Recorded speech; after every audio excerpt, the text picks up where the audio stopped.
Welcome to the Smart Went Crazy Podcast. Here's your host, Joe Mantione. How's everybody doing tonight?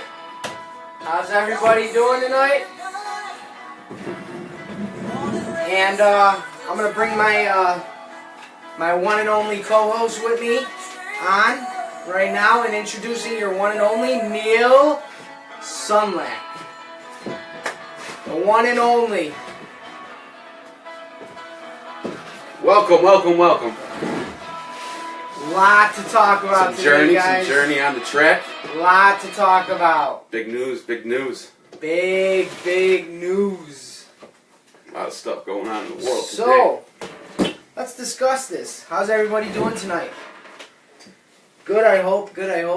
So, we're going to throw some things out there, and we hope that you guys get involved. Bear with me for a moment. I'd like to say, first and foremost, today is International. Sorry about that. International Women's Day. And I would like to, give a shout out to a couple women. So, Neil, give it away. Who do you got? What woman comes to your mind? What, all time? What is this, like a favorite person, favorite... Woman who inspires you. You know what? I'm going to have to go with Harriet Tubman. Harriet Tubman, man. Not bad. She had the courage to do what she did and changed lives even till today. So, mine, I want to give a shout out to Margaret Thatcher. Here's a quote from Margaret Thatcher that just shows you the brilliance that is behind her eyes. Being Prime Minister is a lonely job. You cannot lead from the crowd. Just let that sink in for a moment. When you're part of the crowd, you can't lead. Think about the last 8 years filled with Obama and how he led from the crowd, and that's why this country's in the position it's in. Think about a leader like Margaret Thatcher, who led from the front and brought Britain to its glory days. So she's my first person I want to give a shout out to. The second person I want to give a shout out to is Alice Paul. Alice Paul was the one that fought for your rights to vote. She was such an inspirational woman that they actually made a movie about her. It's called Iron Jawed Angels. I'd recommend anybody go on, to the movie store when it's a Sunday night and you're feeling kind of lonely. Go watch that Iron Jawed Angels movie, and it will inspire you to literally climb mountains.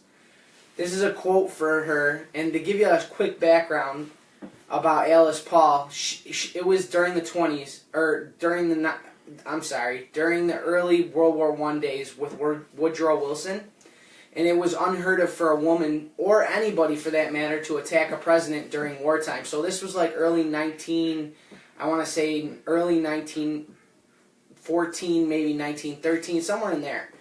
And basically what she ended up doing was she attacked Woodrow Wilson to earn the right to vote. She went so far to the extreme that she stopped eating, and they arrested her, and they had to force feed her eggs. Also, you can have the right to vote. And then we got women that are walking around in modern day with vaginas on their heads. This is what we've come to. You had women like Alice Paul, Margaret Thatcher, Carrie Chapman Catt running around this world doing great things, and now we got women talking about their menstrual cycles and running around with vaginas on their head. This is what we are today, America. This is what we've become. What do you think about that, Neil? I mean, there's a lot going on with that. The feminism thing came from a good spot, and it sort of got into the wrong people's hands, and now it's gotten into where, like, I think of Anita Sarkeesian. Do a little Google search on Anita Sarkeesian. This girl is basically funded by the government to just. She's a speaker for feminism, and the work that she's done is just not really, doesn't seem like right for what she's being paid. So Anita Sarkeesian is who popped off the whole Gamergate scandal. She thought that video games were anti-women, and I don't know. I mean, you know, I just want to see feminism, the whole feminism movement, get back to a place where authentic issues are being dealt with, instead of, you know, just trying to start problems that really aren't there. Ashley Martin just commented, feminism is BS nowadays. As a woman, I say it's completely gone to the left. Yeah. I completely agree with you. They've bastardized feminism to a point where they don't even look strong anymore. They look stupid. And I have to agree with you. But as far as the wage gap goes, there really is no wage gap. When you hear a modern day feminist bring up wage gap, they're not factoring in the fact that women are choosing to not work if they're pregnant, which they should. They have that choice. It's America, freedom. Instead of being happy about freedom of what I can do with my own, you know, myself, what job I want, they put it down as if like, oh, we're not getting paid the same. The women's soccer team isn't getting paid the same as the men's soccer team, even though the women's soccer team is a better team. Well, that's a good argument and all, but where's the market? Where's the money going to come from to pay the women's soccer team more money? I mean, I'm all for it. If you can somehow get the people who watch the sport to enjoy it more, and you can make a market for it, then you should get paid more, of course. But you can't just pull the money out of thin air. There's a huge market for men's soccer. Regardless of how bad the American soccer team does in the men's division, they're going to make money because people are watching it. Jerseys are being sold. Merchandise is being sold. So I'm just not buying it. But I think today is not about that. I think today we need to celebrate the women today who are strong, who are brilliant, and who changed the world and the way it made it the way it is today. Hi, Nikki. So back to one more thing, I want to give out a shout out to all the women out there that are single mothers that are working hardcore to raise their children. I was raised by a single mom, and Ma, you inspire me. So I love you, and Alex, I love you, and I love all you guys. So we're gonna get into sports now, like Scott was just saying. I was actually just about to do that anyway. So we got some big news happening in the sports world, guys. Tyrod Taylor got his deal restructured. So this is free agency week. A lot of people wondering, why is everyone talking about football so much on Facebook? Because we're fans. This is free agency week. This is a big time in football. This is when you start to see what your team is going to look like next season coming up. So Tyrod Taylor got restructured. It's a great. I looked at the terms. It's perfect for what we need, because what it does is it gives him some money right now, $7 million guaranteed, reduced from the $16 million, and it protects us later on from not getting stuck. If he doesn't work out, then we're not stuck with Tyrod. We can opt out. It's good. It's going to make him. I also think it's going to make him work for the money. I mean, why not, right? Yeah, absolutely. Why not get him to play for what he can do? He's got the talent. I like Tyrod. I'm glad we kept Tyrod Taylor. Of course you like. Put it on the board. It made the list, dude. Tyrod Taylor was making $30 million, almost $31 million last year. It was guaranteed to him if he remained on the roster. I'm glad that the Bills did this. I'm not going to sit here and pretend that I'm not. I mean, what else is out there? Right now, nothing. No. All right, if we sign Mike Glennon or Trevor Siemian, or get ready for 2 more years or of just Tony Romo. 6 and 10. Tony Romo, okay, all right, yeah, Tony Romo's a great quarterback. He's 37 years old. So what's their point? Well, that means nothing in the NFL today. We got a team that can win right now. We don't have a team that can win right now because we got a quarterback that can't throw the ball 15 yards, so they'll never be able to win. That's not true. Oh my goodness. That's not true. We're gonna do a show where we watch tape. Alright? We're gonna watch tape. And every time Tyrod Taylor misses a 15-yard pass, that tape, I get to kick Neil right where it doesn't matter. Alright? And when we do watch that tape, what we're gonna see is receivers not getting open, Tyrod running for his life, trying to find someone to throw to, this is what I and gotta there's do no one on a there. daily basis. And he makes plays out of nothing. I don't see anyone else doing that right now. Don't lie Mike about Lennon's not Tyrod Taylor. Tony Romo is not going to do what Tyrod can do. I like Tony Tyrod Romo better is than going to Tony be Romo. able to easily identify the open targets on the field, pass the ball to them. Look what happened in Dallas. Dak Prescott came in and took over that team in no time. That team was ready to win. They just needed the guy who can throw the ball, who can, you know what I mean? They had that diesel offensive line. They could run the ball. They had everything. And Dak Prescott came in and did his job. And that was it. That was it for Tony Romo. He's done. All right, so let's take a look at the free agency right now and see who's still up, what's going on over there. So we got Tony Romo moved to the number 1 spot position. I would pick him up. That's my that would be where I'd spend my money. Alshon Jeffries is earlier today, Ian Rappaport stated that the biggest, in his opinion, and this is one of the most predominant minds of football today, he said that the biggest free agent right now is Stephon Gilmore. He's the most sought after free agent coming from Buffalo. How many times do we see that? You see a player leave Buffalo, and all the teams are just throwing money at him like crazy. Happens like every couple of years, it seems like. So Stephon Gilmore, this is his time. He's going to get a big contract. I liked him. I thought he was a pretty good player. He wasn't perfect, but he was a starting quarterback, a good starting cornerback. Whatever. Alshon Jeffrey up on the top of the list. It's like we the two games that we watch, the games that we watch are completely different. With that being said, let's take a look here. So Adrian Peterson, I hear he was thinking about taking a lower contract to go to the Pats. Yeah, the Pats got a lot of. Believe it or not, the Patriots have the 5th most cap space in the NFL. Like, you don't see that a lot from a team that just won the Super Bowl. They have all this money to spend on extra players to get them back to that game again. Adrian Peterson and Tom Brady on the same offense. Can you imagine that? I can see that happening. I can also even see them going after Alshon Jeffrey. They got the money to spend. What is it, like $60 million in cap space around there? Somewhere in that ball range they got. I don't know, but we don't have it up here. But yeah, the Patriots are 5th right now in cap space. They have money to spend. So don't be surprised if you see a 1-year deal thrown at a player like Jeffrey or Peterson, because it seems like that's what Bill Belichick likes to do. Every year he just fills in the gaps. Like, who do I need right now that I can use for 1 year or 2 years? Oh, LeGarrette Blount, bring him in, sign him. And it works. He makes it work. He changes his scheme up to whatever players he's got.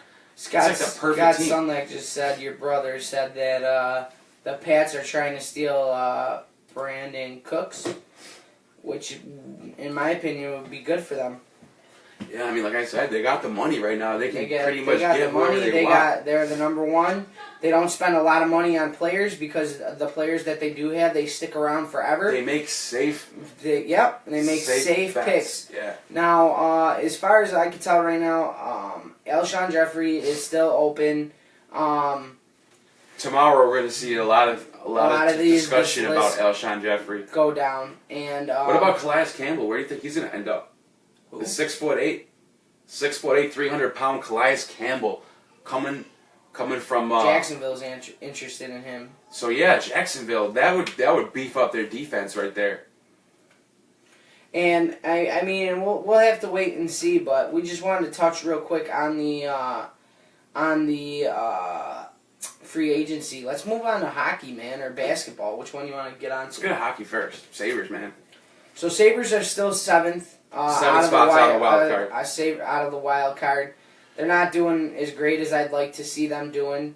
I don't know, man. I don't even know what to say anymore with the Sabres. Yeah, it's not looking too good. Lost 2 games in a row. On their last 10 games, they're 3-5-2.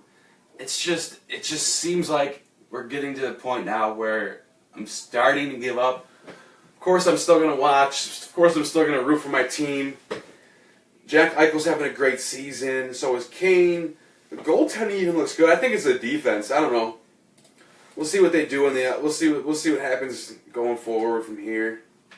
So then, moving on to we're gonna move on to basketball because I don't even want to talk about the Sabres. It is a little depressing to talk about the Sabres. It is. Cleveland's looking hot as ever. Go back up here. Yeah, Cleveland is. Well, then they lost their last two. They lost their last two. With their injuries, they're struggling a little bit. Golden State has won their last two. I just want to throw that out there. But then again, they did blow a 3-game lead to Cleveland, kind of like that 20-3 loss by the Falcons, or that lead by the Falcons. I don't know, man. Who knows? Right now, I still think it's a little too early to see the playoff picture. Well, my Bulls are still hanging on for a playoff in 8th place. 31-32. They just can't get past that 500 mark. That's my team right now. I'm a Jimmy Butler fan. I'm a Dwayne Wade fan. I'm a Rondo fan. I like the Bulls. I would like to see them step it up. Maybe get into 6th, 5th place towards when it gets to playoff time. Watch out, Toronto. What about San Antonio? San Antonio is just won 8 in a row. That's an amazing. They lost their last 8 games. They're 3 games behind Golden State. All I can tell you, Kawhi Leonard. They set him. I don't know if he. I think it's just resting him. I don't think he's hurt. But they're sitting him tonight. Is it tonight? Yeah, tonight. And I don't know if I think they're just resting him. I don't think there's anything to worry about if you're a Spurs fan. Yeah, that's it for basketball. That's pretty much it for basketball, so we're going to move on. Let's talk about this weather today. Can we get some comments going? How many people lost power today? We want to know about how many people lost their power. I didn't lose power, but my storage bin in the back of my house, the door flew off. I got go chase it down the street. Blown off of my roof. It was absolutely insane today. God bless everybody that drove home safe. I'm glad everybody was able to get home safe. Windy day in Buffalo. It was definitely an experience today. Ashley tuned in. She just said that she lost power. Wow. It was crazy, and I'm glad everybody's safe now and it's starting to die down. But let's talk about the big the big horse in the room right now. This new healthcare bill, huh? You want to get on that? You want to touch on that? And then we're going to move to immigration. So this is going to be a kind of a political show. So I know we've been trying to keep it a little light, but we do got to touch on it. It is the news. And we will go back to sports. We'll talk about the draft coming up. I did want to kind of see what happens in free agency before I start throwing out names on who the Bills should draft. So we'll leave that for a little spot at the end. Because we can't really say what's going to happen with the draft right now before free agency even starts. So this new healthcare bill that came out, I got to tell you, I'm very disappointed. I'm very disappointed in Trump with this healthcare bill. I'm sorry, Ashley. This healthcare bill looks like Obama light times 2. I kind of figured that was going to happen. He said he had a plan, and he was going to come out with a plan that was going to open up the borders and help let the healthcare cross state lines. Now you're paying, instead of paying the tax to the government, you're paying the tax to the insurance companies. Well, does that make sense? I like it, actually. I kind of figured this was going to happen. He said this was exactly what he was going to do. He wanted to private. See, what Trump's main thing, to figure out Trump and everything, not just healthcare. Trump wants less government, more privatizing, more state-run, more people doing things instead of the government. So what he's doing here is he's putting the power into the privatized companies to do the insurance instead of the government. So you'll see less Medicaid, but you'll see more cheaper plans to get through your work. It'll be cheaper through your work if you're working. But it doesn't mean they're just going to cut people out who are unmedicated, who have serious issues that need health insurance. Those people are still protected.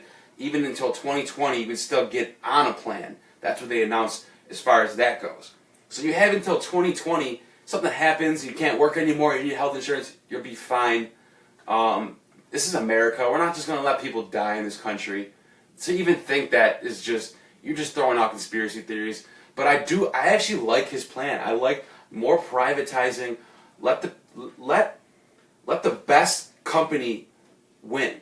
Whoever has the best prices, let them. I don't agree with letting government handle all the issues in people's lives. I think people should be able to handle their own problems. That's one thing I like about Trump. And so what do you say about that? I have to completely 100% disagree with you on this plan. I mean, it's so far off that I can't even. There's not even 1 ounce of anything I can agree with you on. What would you think would have been better? So, let's break this plan down first and foremost. First and foremost, it's not Trump's plan. That's number one.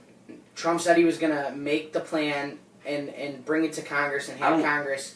I didn't believe that. I mean, Okay. Trump's kind of a guy who gets people to get things things done, right? He has So other people hang do on. it though. So, the first thing that I want to talk about is the plan. Let's talk about this plan. Let's break it down. Okay, the first thing is you're, instead of paying that tax to the government if you don't have health insurance, you're going to now pay it to the insurance companies, which is just straight asinine. I'm sorry. That does not make sense. Why? Because you got families out there that can barely afford $50 a week to eat, let alone buy health insurance. And they shouldn't have to have, if they don't want health insurance and they feel that they're healthy enough to contribute to themselves and they don't need health insurance, They don't have to get it. they don't have to get it, but So they do. But they no, do. They don't. No, they don't. If they That's don't part of get Obamacare. it, they paid exactly. They brought that into this new plan, but instead of paying the government, you're paying the insurance company the fine. So that money all gets put in a pool and goes to the insurance companies to spread out to cover all the people that are not covered. Yeah, but here's what you're missing though. Once you privatize health insurance, what's going to happen is you're going to get a competition in the out there between these companies, whether it's Blue Cross Blue Shield, Independent Health, whatever it is. They're gonna have to compete now to get people to buy their product. Okay, just like any other business. So the prices are actually going to go down. So if you're working, no one's saying that the prices here's won't another go down. thing. Here's another thing. If you're perfectly healthy, 100% healthy, you're on no medication, you don't need anything. You're still going to pay a fine. You're not going to be paying barely anything because what happens when you privatize health insurance, you pay for what you get. So you're not going to pay as much if you don't need anything. It does not matter. It does not. In my opinion, if you don't want that bottle of water, you shouldn't have to buy it. Exactly. You have to buy it. Okay, but So you have to buy it. You don't think people should get checkups once a year and look into their health? Listen, there are plenty of people. Let me economically speaking, let's break this down. If you feel that you are healthy enough and you don't go to the doctor, you get sick once every 8 years, but you're going to pay $50 a year or a month to a health insurance company, right? Yeah. That's $50 a month when you could pay $90 one time over the course of 8 years. Okay, well, you know what? I'm going to say this. I'll agree with you on the fact you shouldn't force people to get it. However, I think it's a step forward from Obamacare. It is not. It is Obamacare light. I'm telling you right now, it's Obamacare 2.0. Are you saying you'd rather have Obamacare? I'm telling you, I would rather have. I thought Trump came out and said he was going to make a health insurance plan, and I'm not saying it's not cheaper than Obamacare. Actually, I'm not saying that at all. All I'm saying is Trump came out and said he was going to create competition against state lines. Let's talk about that. They're not going to put that state lines clause into this bill until phase 3. So it's got to go through all the committees. It's got to go through all of the floor. It's got to go through all the House. I'm not getting what you're saying. Isn't this a step forward towards better policy? Is it not? I mean, I don't know. So it's either a step forward or it's a step away. So I don't get what you're saying. Okay. So let's look at the bill. That's the best way we can do this. First and foremost, The Republicans are bringing abortion into this bill. If you're going to pay for health insurance and you're paying your money for your health insurance, then by God, it should not involve the words abortion. If you're paying money for your health insurance... But you will pay for your own. You will pay... It's private now. So this is... Okay, that's fine. So if I'm going to pay for my abortion, if I'm going to pay for my health insurance, and my health insurance offers abortion care, then why is it in this bill that they're going to fight that? They're not going to pay for that abortion. The insurance companies have the right not to pay for that abortion. That is not fair. If you're paying $1,000 a year for your health insurance, and it says cover... That's already going on right now, though. I mean, even with Obamacare, if they don't want to... If you live in a state where abortion is illegal, you're not getting an abortion. You have to go to another state anyway. So it's the same thing.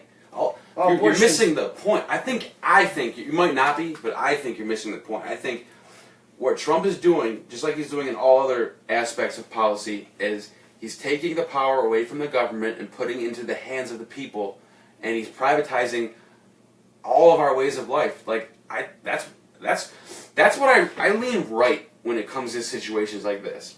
I think we should be more individualized. Let the states govern themselves. Let the best company take the money, get the money where they deserve it. Let's not have public companies. Let's not pay people in public positions to do things that aren't worth it. Like Anita Sarkeesian I was talking about. You're gonna pay a girl to study video games. They were showing her. She was playing video games and trying to figure out why these games were anti-feminist. Like that's what I'm saying. Like I'm not trying to get off subject here, but we need to have more privatized policy. And I'm not saying there's anything wrong with privatizing your insurance, but what this bill is going to do is it's going to bring the states more power to take care of their insurance. Yeah. Okay, and that's fine. I have no. And it's going to bring more local Trump companies. promised us a plan that was going to cross state lines, and that's not coming until 2019. I don't understand why he made this bill. So you're basically saying you want it now. I want what I want. I want it now. I want what I voted for. I wanted what I voted for. I want my plan. I want it now. I want the cost. Listen, you're going to pay an arm and a leg for your insurance until that law is passed. It's too much to just... Okay, Obama brought us this way. It's too much to just bring us all the way over here in one day. It's got to take time. You got to understand another thing, too, is I don't like the fact that the bureaucrats on Capitol Hill made this bill. I do not like it. I'm sorry.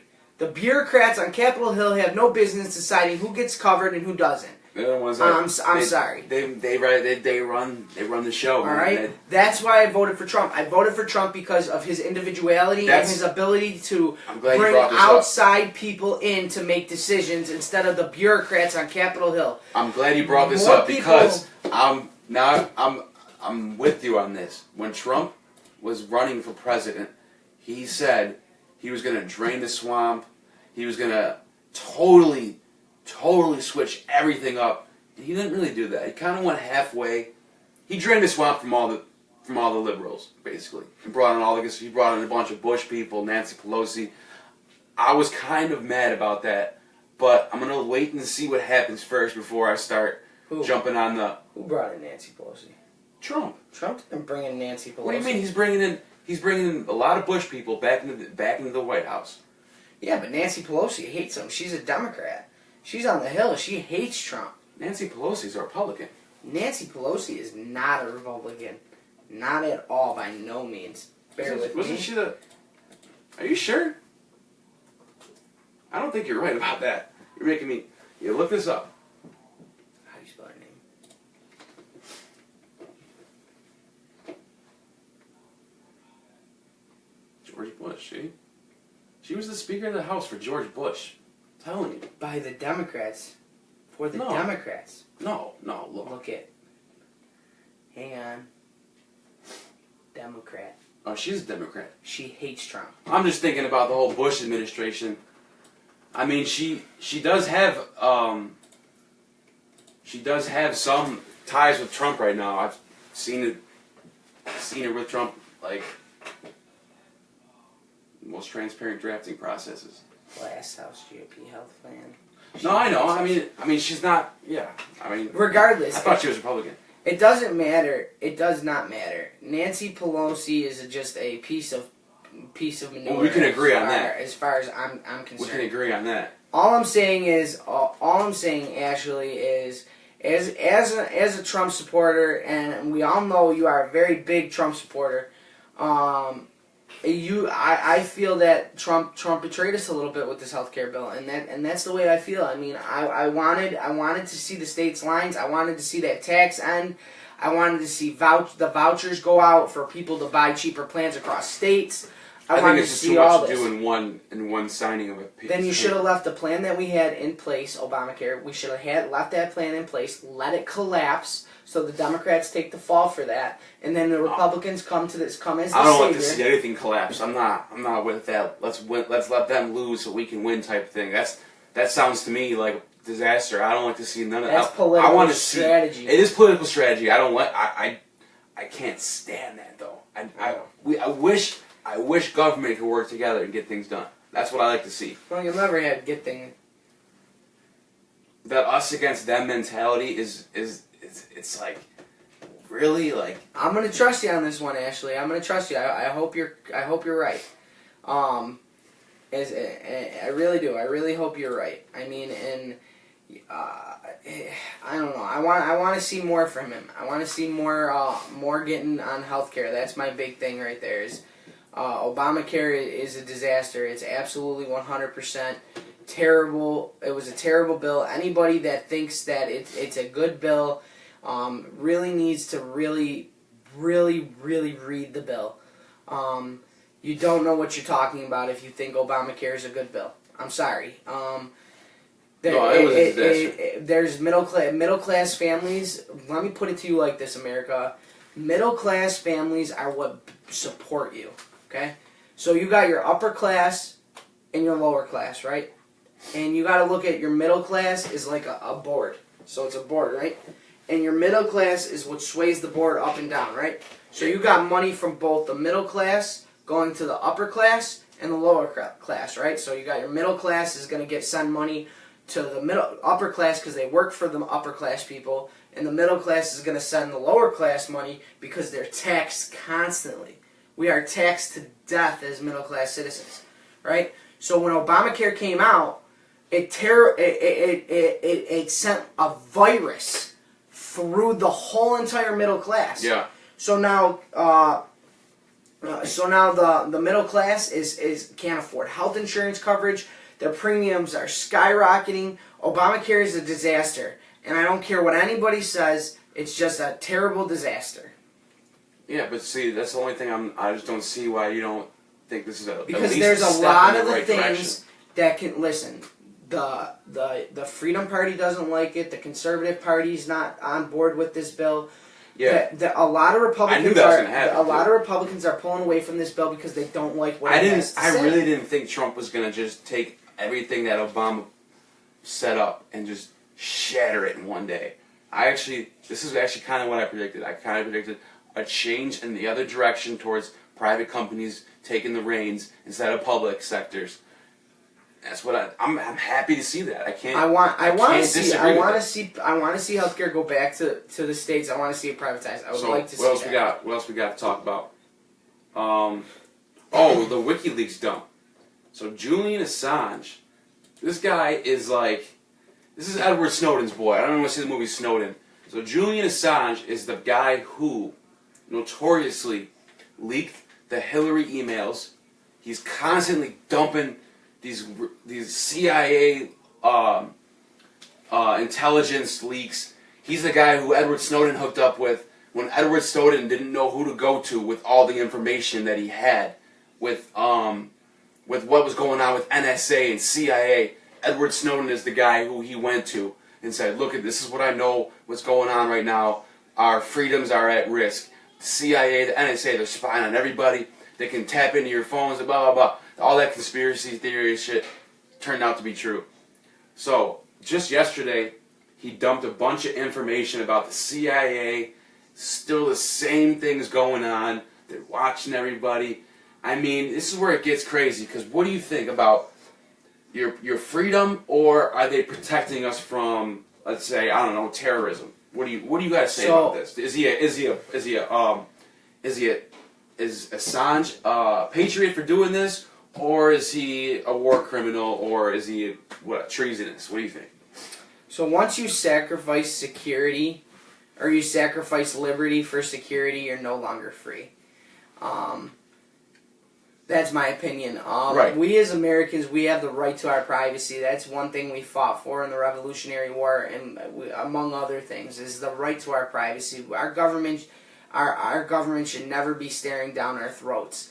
So it got bad under Bush with the Patriot Act. It got even worse under Obama, and now even worse. Now I'm pretty sure it's going to get worse under Trump. But again, I don't have nothing to hide, so I'm not worried if they're spying on me. Exactly. I mean, it also comes down to that if you're not doing anything.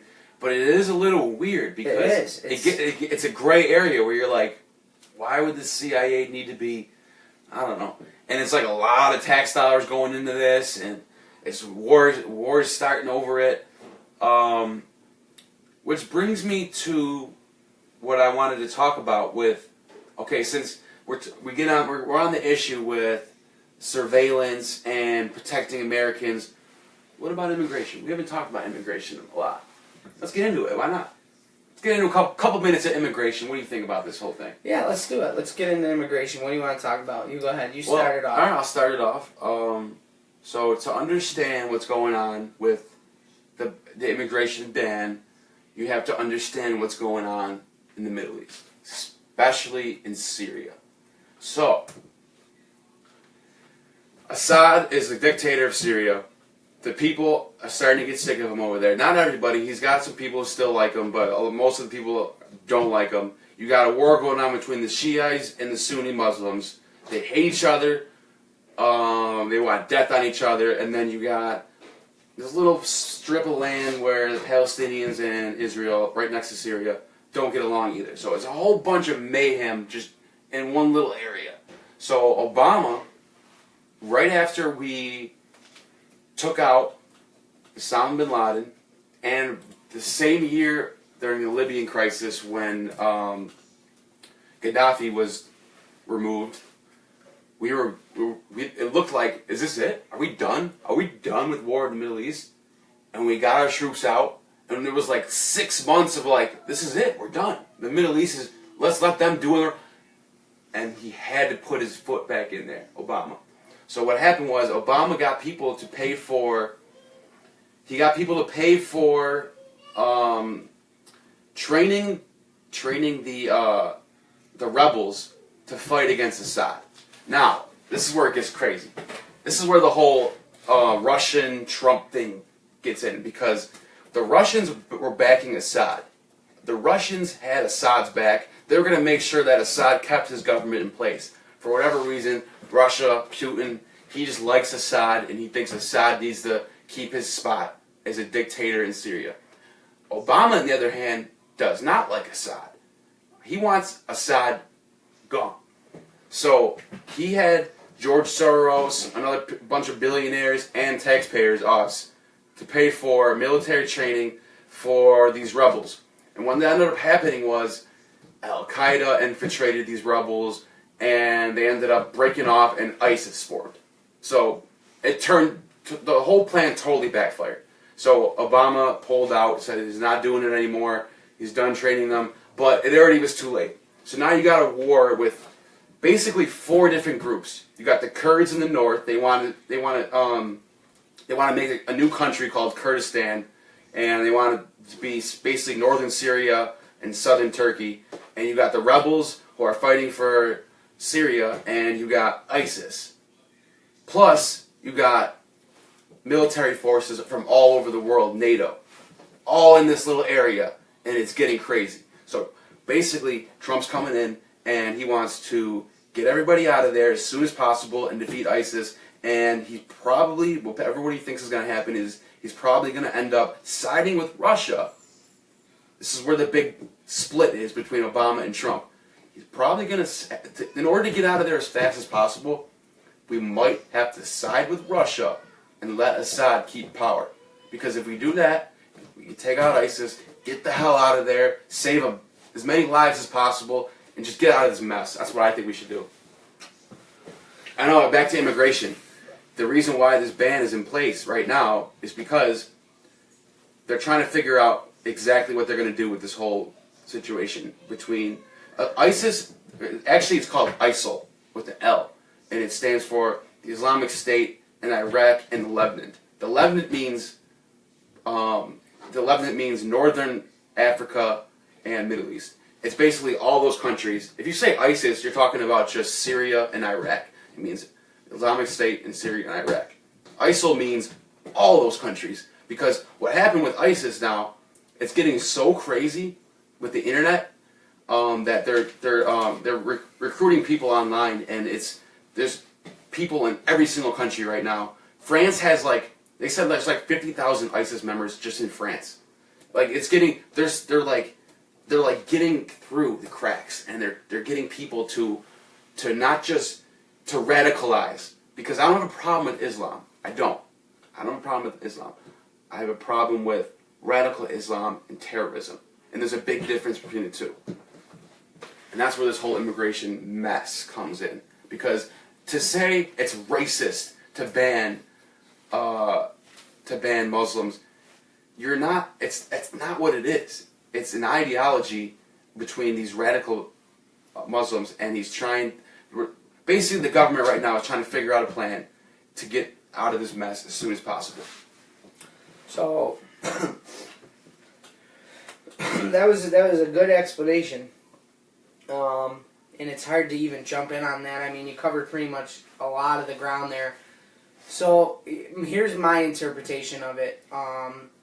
Obama pulled out of Iraq too soon, which created a vacuum, which created ISIS, or ISIL, if you will. And when that happened, Obama didn't know what to do. He assumed they were just the JV team, as he referred to them.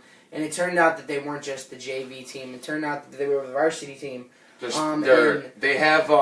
Right now they are controlling the Middle East, most of Syria. Iraq, Syria, a little bit over the Kurdistan area, and they say it's like the size of the UK. They have taken over right now. Like, this is not a joke. We are starting to actually break, like crushing them, as you can say, in the war, but their presence is still known. And not only that, they're all over the world. Like, these people are all over the world, and these little single attacks keep happening, and I'm not with it.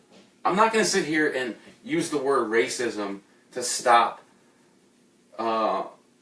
basically a world war from happening.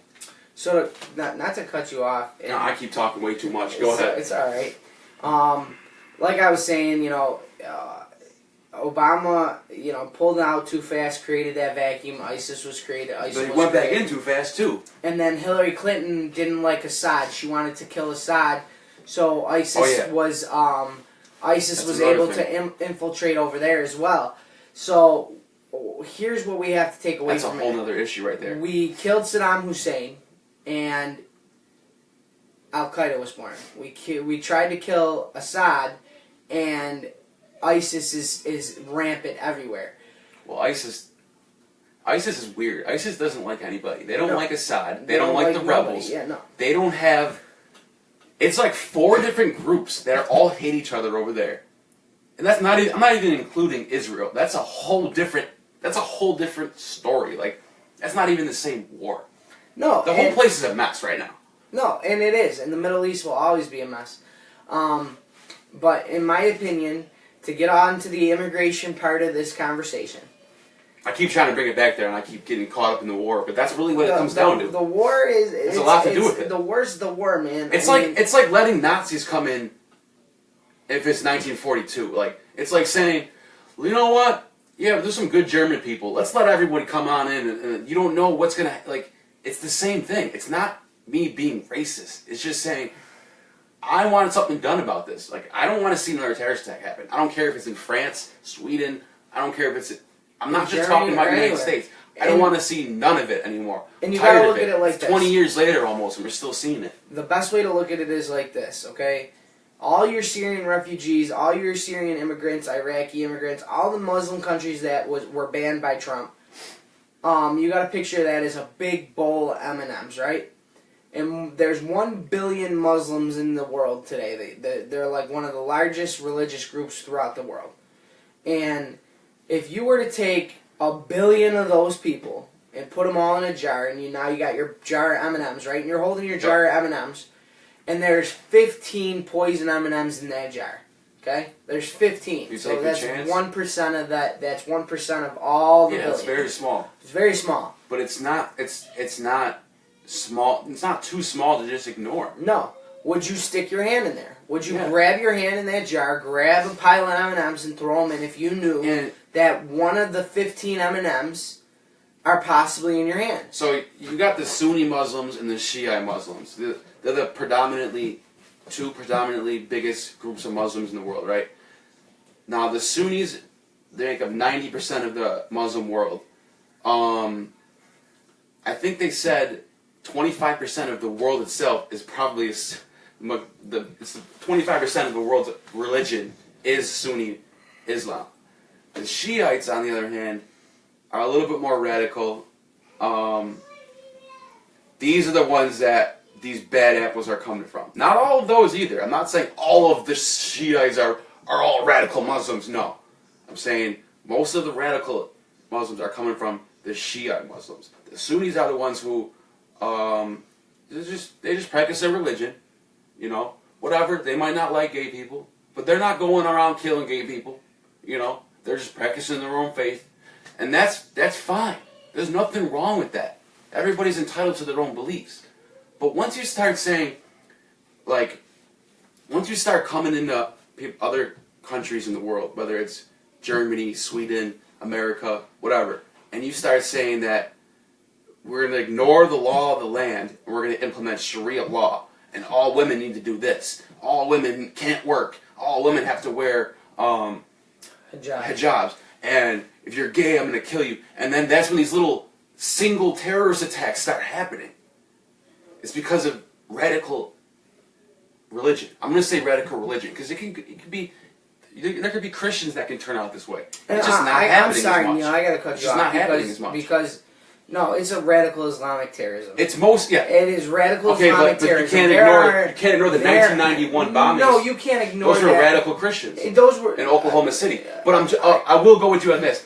It's not happening, though. So we got to look at the facts. Right now, it's radical Islam. Okay, but I think when you let religion in general take over your life and you start to preach it to everybody, that's where the line is drawn. That's when the line is drawn. But, whether it's Muslim, whether it's Christianity, whether it's whatever it is. I want to make this very clear.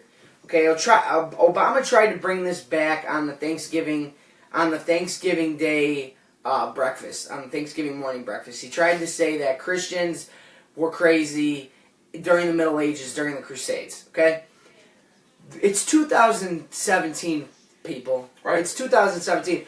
ISIS is sitting there and literally beheading children. They're putting people in cages and sticking them in water and drowning them. They're lighting people on fire. Crucifixions going on in Syria. I mean... Aleppo, if you go to Aleppo... Right now, if you go to Aleppo, you can find places where there's dead bodies on crosses. That should not be happening in the world today. No. Or stoning, for that matter. If you are gay in Iraq, you are stoned to death. Yeah. And you are caught, you are stoned to death. That is a terrible, terrible thing. And we should not let those kind of people into our country. We have a way of life.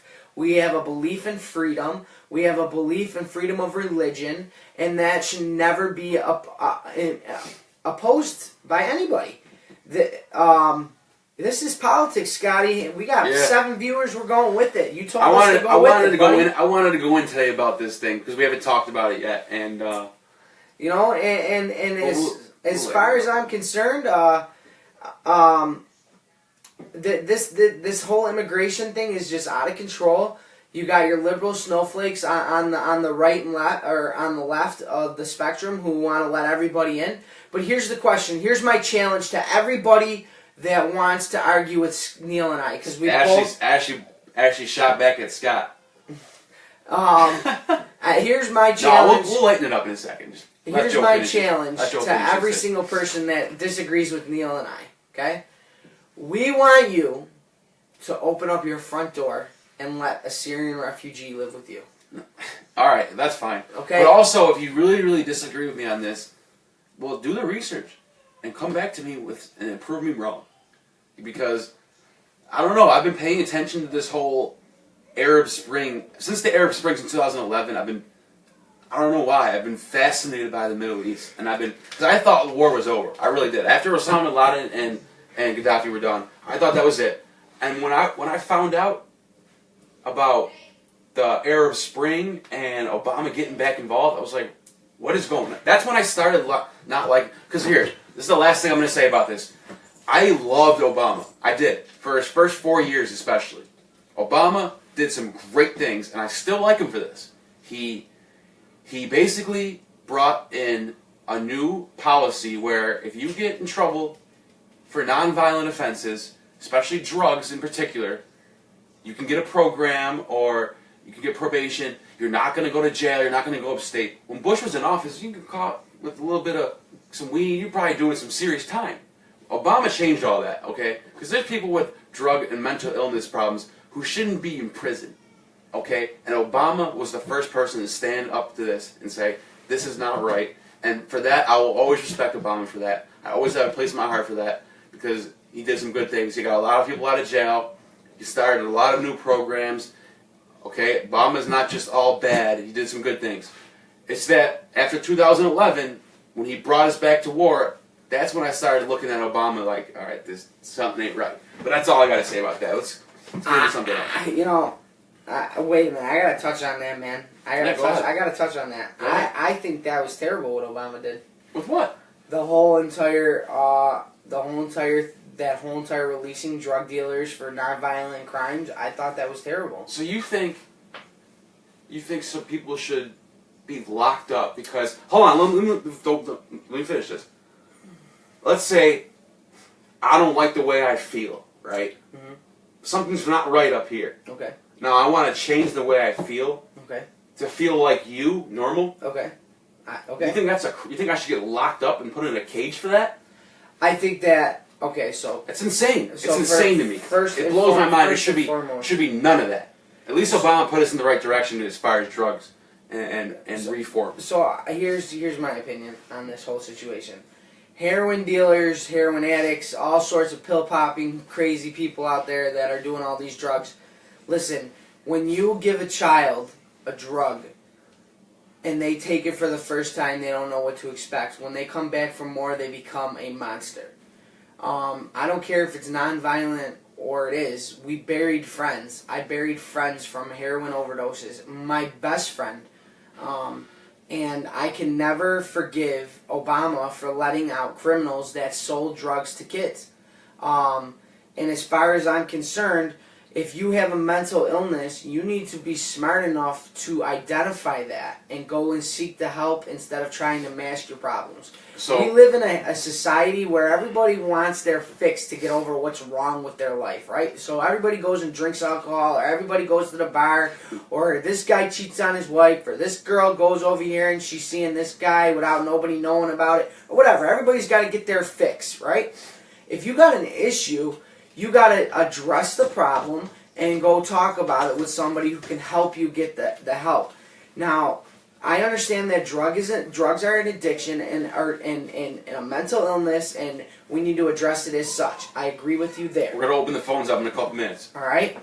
But with that being said, as far as I'm concerned, if you commit a nonviolent crime and it's a drug offense, like selling drugs to anybody or dealing drugs or get caught with drugs, you need to either A, go into a program to deal with that situation, or B, if child deaths are the result of your product being sold, you should be locked up forever. So you just brought me to my next point, is what Obama was doing. He was enough with people going to jail for using drugs, for possession charges. He didn't. It may have gotten to people who were selling, but he's not really focused on that. He's more focused on people who have an addiction who need to get help instead of putting them away and just sit in a cage for wanting to feel right, wanting to feel normal, or wanting to alter how they feel because they don't like the way they feel. It's nonsense to me to put people away for doing that. What do you want to do? Do you want to go on to another topic? Do you want to open up the phone lines for what we've been talking about? We got someone calling in right now. We're going to open up the phone lines. I think we got a call coming in. Is that? So, yeah, we got calls coming in right now. Phones are open.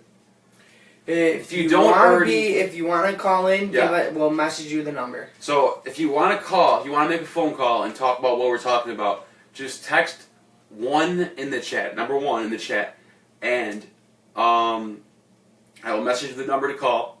We just don't want a lot of random people calling.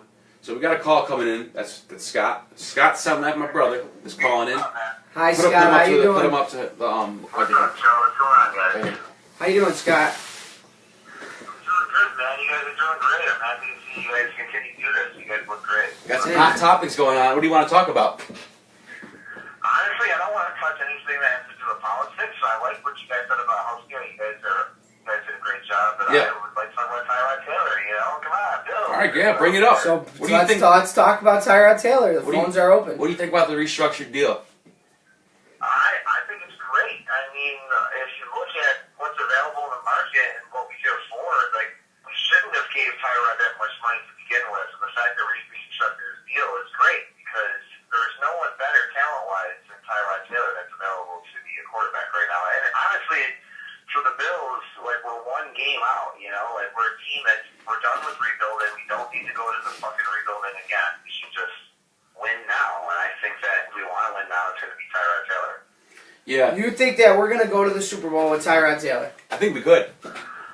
I think we could. I'm not going to say we're going to the Super Bowl with Tyrod Taylor, but I know that we need to make the playoffs. We need to be a winning team. We got to start, having our record be better than 9-7. And I think with Tyrod Taylor and we do better on the other side of the ball, then yeah, we can, without a doubt. Okay, so when you say a winning team, you're referring to making it to the playoffs. You're not referring to taking it to the big show and winning the Super Bowl. Well, I mean, anything can happen in the playoffs. If you make the playoffs, yeah, you are obviously you can become a contender for the Super Bowl. I'm not going to say we're a Super Bowl winning team after having a 9-7 season. I can't say that, but I can say that to be a winning team to get us in the playoffs, there's nobody better than Tyrod to do that. I mean, I heard you guys talking about before. Tony Romo, that's a pipe dream. The guy's 37 years old with a bad back. He's never going to come to Buffalo. Why would he ever come to Buffalo? He'll probably end up in Denver. He goes, I think he'll go to Denver. That's what. He's going to make a lot of money. A lot of money. He's going to get paid a lot. I don't want to pay Tony Romo for a year. Well, and yeah, maybe we can get him for a year, but that's all we're going to have him for. And another thing is, Denver is looking like they're looking to get Tony Romo with the situation they're in. They won the Super Bowl with Peyton Manning. They still have a lot of those guys still on the team. They just need that quarterback that's like ready to go in and just play lights out. Romo's probably the guy. As far as Tyrod Taylor, I'm so glad we restructured this deal. It's a safe deal too. I think if the Bills can come away from free agency with a good cornerback, and maybe a wide receiver, and then go into the draft and do the same thing. Get another corner or maybe a safety and another wide receiver early. That'll give us the depth we need right there to be back in the topic for the playoffs. I think we're right there. If you really think about it, though, like we already were in the talks to become the playoffs. We lost some games that we should have won. We're a couple bad plays away. From a 10-6 season. And 11-5 at that. Yeah, away from 11-5. I mean, there were games we should have won. Yep. Right for the last drive of the game, and we just couldn't finish off. And I really think that it's a great thing that we restructured his contract. I mean, if you guys really think about it, who's available? What are you gonna? We got a young quarterback. We got Cordell Jones. We're not gonna go for Jay Cutler. I don't want Jay Cutler to bring stinky, and he's out for 6 weeks. There's no other. Mike Glennon looks like a giraffe. I'm okay with passing on him. Tyrod Taylor's got skill, and I'd like to see what he can do. If we develop him a little more instead of whatever other team the NFL does is they put a quarterback in. They start him. He doesn't make the playoffs. He goes whatever 6 and 10, and then they scrap him in the golf. Like Colt McCoy and these guys that should have had better careers, but they weren't developed properly. Right. Listen, here's what I'm going to say. Here's what I'm going to say. Based off of what you're saying, you're coming at it with an educated point of view, and I like that. You're not bringing any emotion into it. So what I'm going to I have to agree with you, but I'm going to have to agree to disagree because I feel that Tyrod Taylor is the wrong direction. Tyrod Taylor likes to scramble in the pocket way too much. Because no one's open. And he's a terrible passer. What do you want him to do? Stay in the pocket and get sacked? No, I don't want him to stay in the I don't want him to stay in the pocket and get sacked. Dude, or throw an interception. You got 3 options. If you go to a football game, and you watch the football games and you're sitting on you got season. I'm a season ticket holder. Listen, you could see Sammy Watkins is open. I go to every most of the time. You could see that Woods is open most of the time. You could see all these people are open most of the time. Clay was open most of the time. No, I'm telling you, as far as I'm concerned. Joe, I will agree with you by saying that you have every right to be upset as a Bills fan not getting what. But that's what Bills fans are used to. Go back to the chat. Getting a new guy, and we're not happy with what he does. And he didn't take us to the playoffs. He didn't do it last year. So every Bills fan could be upset about that. But when I look at it as an analytical thing, when I look at the numbers and I look at what Tyrod Taylor is capable of, I would choose him over what we have the option of taking. And I have to agree with you, Scott. I don't think he's like this funky. He's not Russell Wilson at all. No. He's not. I don't compare him to Russell Wilson. I don't want to compare him. I do. I don't think so. Yeah, I think they're very comparable. But he's got a lot he's got to work on. But if I look at my team and I see what I can work with and what I want to win now with, it's going to be Tyrod. And I can develop Cordell Jones. I can develop these young guys that we have on our team. Maybe even draft a quarterback and have. That's what I was just going to say. I was just going to say, what do you think about drafting a guy like Kelly, who's not predicted to go in the first round? He's predicted to fall a little bit, but it's like not even 6 months ago, this was the guy who was everyone talking about going first overall to Cleveland. What? I mean, he's going to fall right in our lap. What do you think about Kelly? His uncle's a Bills legend. What about that? I like that idea. I mean, that's great. That's another place to know. It's one of those things where we already have the young Ohio State quarterback that we can develop. Why would we have 2 of them? Well, we have 3 picks in the top 40. So I would like to see us address wide receiver and somewhere in the secondary. And then if he's still there at our 3rd pick, which would be the 2nd round, I would love to get Kelly. And if we need to develop him, we need to develop him. But if he's ready to take the reins from Tyrod, let him do it. All I'm going to say is this: based off of your analysis with Tyrod Taylor, I'd have to agree with you and say he's the best man for the job as of right now. Yeah. As of right now, he does have the potential to bring us to the playoffs. If a couple of things go our way and Lady Luck's on our side, I will give you that much. He does not have the potential. Gabby said you love Tyrod. He does not have the potential. I'm going to turn off the phone there. I just want to say one last thing because I want you guys to try to call someone else and branch out to someone else. But what I'm saying, I want to say is you guys are doing awesome. I think you guys should keep doing what you're doing. Neil, you are a conservative. A libertarian is just a conservative that wants to smoke weed. I'm a libertarian. You know what they say about libertarians? A libertarian is just a hippie conservative that wants to Yeah. All right. I'll take that. Yeah. I do lean left in a lot of ways, especially when it comes to police and crime. I lean left. I don't always lean right. I go both ways. Well, thank you. It's not true. All right, Scott. Well, thanks for calling in, Scott. We appreciate it. You're welcome on the show anytime. If anyone else wants to call, the phone's still open. Dial 1 in the chat. If you already have our numbers, just go ahead and call. Do you have anything else you want to talk about? We're going to hold all the lines open for a few minutes. Yeah. We'll chit-chat with you for a few more minutes, and then if nobody wants to call in, we're going to call it a night tonight. Thanks, Ashley, for allowing me to come to the right side. I do lean right on a lot of issues. And Ashley, we appreciate you, joining in on the show. That's what makes this fun. That's what we're here for. So come on, guys. If anybody wants to call in, now's your chance. Now's your chance. Hit 1 in the chat. Smash that like button. Smash that like button. Yeah. Share. Heart. We want to see some hearts Follow. go across the screen. Come on. So I'll take this time to, while we're waiting to let everybody know we do have our own page, Smart One Crazy on Facebook. Join the page. Find it through one of our pages. Join the page. Follow us. Like us. Share us. We're going on YouTube. I keep saying this. We're going on YouTube. That's in the works. We're going to have edited videos, skits. We're going to have a lot of fun with YouTube. We got a lot of stuff going on in the future. This podcast is going to grow. It's just starting. We're in the baby stages. If you have something you want to advertise with us, you want to get in with us, we can always talk about that privately. We can work something out. If you something you want us to share with everybody, and you want to do it on here and a platform, we can be that platform for you. Let us know. I'm liking these likes that are popping up on the screen. Makes me happy, guys. Yeah, it does. It really does. Well, listen, we're going to get going. We want to say thank you very much for tuning in tonight. We'll be back sometime next week or this week. We're not sure yet. We got to discuss that. But we love you guys, and stay crazy. Stay crazy. Smart One Crazy. I like that. I just made that up on the spot. Stay crazy.